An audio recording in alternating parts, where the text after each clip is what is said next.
Hi, everyone. Welcome back to the Ivory Tower Boiler Room. This is Dr. Andrew Rimby. And this is such an exciting episode because it's more of a summer cultural conversation. I was joking with my guest that it's almost as if it's our gay cultural chat corner, gay cultural corner. There you go. Going to try to coin it. But speaking of coining phrases, I am with Joseph Federico, the social media marketing maven. Think I got that right, Joseph. You Um, got it. but welcome. I know you're joining us from also from New Jersey, but I'm in South Jersey. I think you're in North Jersey. Correct. Yeah. So we're splitting Jersey right now.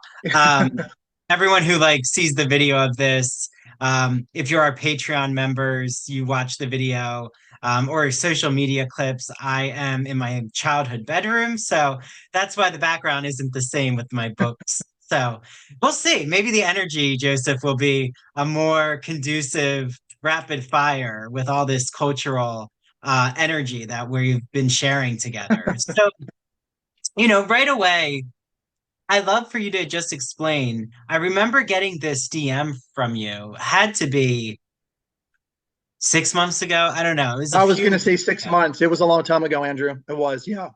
Yeah. Well, how did you discover either the podcast or my work? So I am always looking for ways, especially within the community, to connect and grow, each other's lives, other professionals, other podcasters, other videos that we could collaborate on. I literally did a Google search and your name came up, your picture and your podcast, your YouTube, everything popped up. And I found you on Instagram and I'm like, we need to connect. This guy looks like he's a professional. He has an established podcast, and we have a lot to talk about. And not to sound cliche, but the rest is history. We hopped on a phone call immediately, like a week or two later. We chatted a little while, and within Instagram, we talked about everything horror, everything queer, everything about literature, and Mhm. here we are on the podcast, talking about the things for your audience. So that's what happened. Yeah. It's all manifested. And if my audio now sounds different, sorry everyone, I didn't realize I was using my computer microphone. So now I'm on the professional mic. So hopefully, Joseph, the audio when I was talking was not like you had to cover your ears. So You sounded great. No, you're now it's a good. little crisper, maybe. Yeah, no one needs to know how long it took me to try to like reinstall my hard drive for my microphone. But okay, so no, thank you for explaining all that, Joseph. And Sure. it means so much when, like you said, you found my work when you just Googled me. But it means so much when listeners of this podcast, and I know you listen, but um, Battle Gay Classic Cinema. The host is Christian Garcia. Like he also DM'd me. Joe Nasta, shout out to him. He's a poet. And people will just come into the DMs and say, I've heard this episode, or I want to connect with you because of, like you said, usually it's something to do with the queer community, usually maybe a gay male perspective, not always. But I really love that you just reached out. And when I found out how you were coming into your own, like you were really trying to find your authentic voice, I especially was. as a gay man, like what was, maybe describe to me why did you feel that there was a type of block? Like what was not Yeah, authentic in your life? I was, raised Catholic, not necessarily because of being raised Catholic. I'm still spiritual, right? I'm into all kinds of religions and, you know, such. But I was raised in a tight lipped family where I couldn't be myself from a very early age. As I'm sure that's most of the queer community out there, especially gay men, where we feel like we can never truly be ourselves until we work on ourselves. We free ourselves from those chains, right? Going to therapy, working on, at least for myself, the internalized homophobia that I was instilled upon me growing up. So what do you do with that? You either become miserable and stay miserable well into your 30s and 40s and the rest of your life, or you work on yourself and you become your most authentic self. And that's the path that I chose. And I've been on this journey now over a year, which I can get into more if you want to learn more. Yeah, but well, um, you know, when did it's a constant sorry. battle. No, it's a constant battle, Andrew. So Well, Yeah. when did you come out to, say, family, friends? Like, what was that turning point for you? The mark, Yes. not turning, but when was that moment? So I actually came out more than once. I knew I was different when I was younger. I liked boys in my class. I liked teachers, or like the, the like small crushes, right? That we all go through in our time.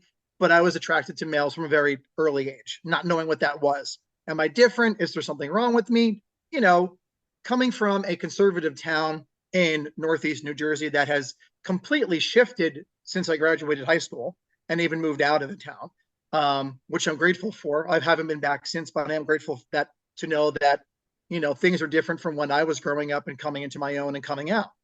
So I came out in college when I was 19 as bisexual. I thought that was easier for myself to swallow, if you will, to come to terms with, okay, maybe I'm attracted to women, definitely attracted to men. And I retracted that within a matter of less than a month. That scared the heck out of me. So then I came out officially as gay when on my 21st birthday. I'm now much older than that. Yeah. How old So are you, Joseph? I'm just kidding. how old do I look? Oh no, I'm not gonna play that game with you. Yep. Um, I'm 30, so give me a wink if you're 30. Okay. Nope. Not 30. Okay, well, then we'll leave that one be. But Yeah. you look very dapper and handsome, Joseph. So it Thank you. doesn't You age look does great not matter. too. Thank you. Well, um, shout out to the med spa, skin med spa that I get Yeah. my monthly facials, and I have a regimen, a lot of skincare regimen. But Same um, here, but we're good. That's a whole yeah, different we have conversation. to. No, SPF, everyone. Everyone, your first step is wear SPF, moisturizer. Okay. And red light therapy, by the way. Anyway, go ahead. Oh, red light therapy. I've heard of that. Okay.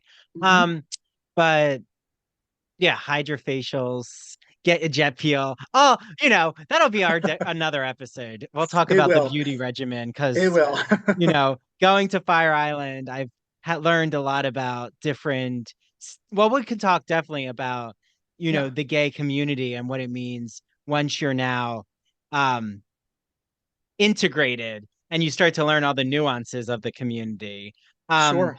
but where did you go to college, Joseph? I went to the a long time ago. I went to Ramapo College of New Jersey.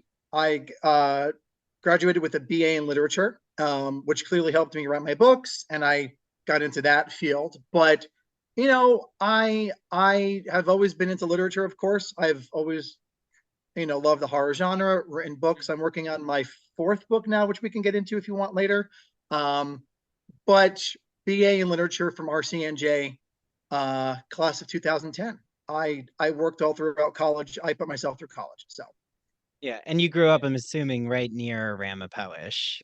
I did. Yep, in Okay. Bergen County, New Jersey. Yep. Yeah, and you're right. Like, if for everyone out there who doesn't know New Jersey geography, even New Jerseyans, who, we don't always know, especially if you're in north south. People even like here in South Jersey, we think New Brunswick is North Jersey, and then some people debate that no, that's central, and what Right. a lot of debates. But Ramapo's literally college. Ramapo College is literally the end of New Jersey. Like then you're in New York. Um, Correct. so yeah, but like Bergen County, very massive. Um, so yeah, there's like very aggressive areas of Bergen County, I know, like Tenafly and I don't know if Englewood is Bergen, but um yeah, and then you could be in Morris County has its different political dynamics. I went to Kane University. Joseph knows that, but it's like borders Morris County. So I would go to see my professor friend in Chatham all the time, and I know Summit really well. Yeah. And I even know from those two towns, Summit is a little, well, when I went to Kane, I graduated 2014, but Summit was like the more artsy place, almost like Montclair. Like Montclair is the bastion of New Yorker transplants, like people who It is. commute to the It city is. for the media. Um, yeah, Stephen Colbert has a house there. Yes. Um, Correct. but like Chatham, I know some were more conservative, some were a little open minded, but they didn't really talk about the differences. Yeah, it's suburbia, we get into all of those dynamics. Yeah, But what did it feel like when you came, when you said you came out as bisexual? And I I definitely, did at first. Yeah, yeah, and I don't want to, um, I know we're not invalidating bisexual men, right? Like there are some, like there are men who come out as bisexual and they know that's who they are. But like you were trying to find yourself, it seems like you were figuring out, um, how can I come out in my own time without pulling the band-aid off? Like you were nervous about what it meant when you came out as gay. Like if yeah. I'm wrong, let me know. No, that's spot Huh. on. I mean, that was, kind of, not kind of, it was testing the waters. How would my friends, on campus feel about me coming out as bisexual? What did that mean for me, knowing that I had only dated women? I mean, having hooked up with, of course, gentlemen and whoever on campus, hush hush behind the scenes, and night, kind of like a vampire, to be honest. And that just hit me. I just struck a chord with you. You probably saw a light bulb blow up over my head, because that's what I'm working on now, is a vampire novella, part of the Voodoo Juice series. So I'm using a lot of my um, experiences from the past, but also from the past year with specific friends, to write into that. So we can also get into that in a moment, as to why I think gay men attach themselves or romanticize about vampires. That's later on in the conversation. But it was certainly to test the waters, to see how I felt about it. Hi, this is Dr. Andrew Rimby, the host and director of the Ivory Tower Boiler Room. I hope you're enjoying what you're watching on the Ivory Tower Boiler Room. So to watch the rest of the episode, head to our Patreon. It is patreon.com/ Ivory Tower Boiler Room. That's Ivory Tower Boiler Room. And you can watch the rest of the episode on our $5 a month membership called ITBR Student, or join the ITBR Professor membership. It's only $10 a month. You get access to all of our videos. You get access to both of our book clubs, the Ivory Tower Boiler Room and the True Crime and Academia Book Club. Plus, you unlock all of our other episodes. So at the ITBR Student, you only get access to our weekly interviews and the True Crime and Academia episodes. For $10 a month, you get access to our ITBR rewatches, our Teaches series, and True Crime and Academia rewatches and Teaches series, plus the book clubs. Okay, can't wait to see you all on Patreon. And just a reminder, I also offer consultation services. It is $30 for your initial consultation. You get a 1 hour private Zoom with me, and I will help you whether you want to create your own podcast and or media brand, you want to navigate academia as an undergrad or grad student, you need help with technology as it relates to teaching or media. Do you want to expand your social media presence as an artist, writer, podcaster, or academic, or even crafting your public humanities identity?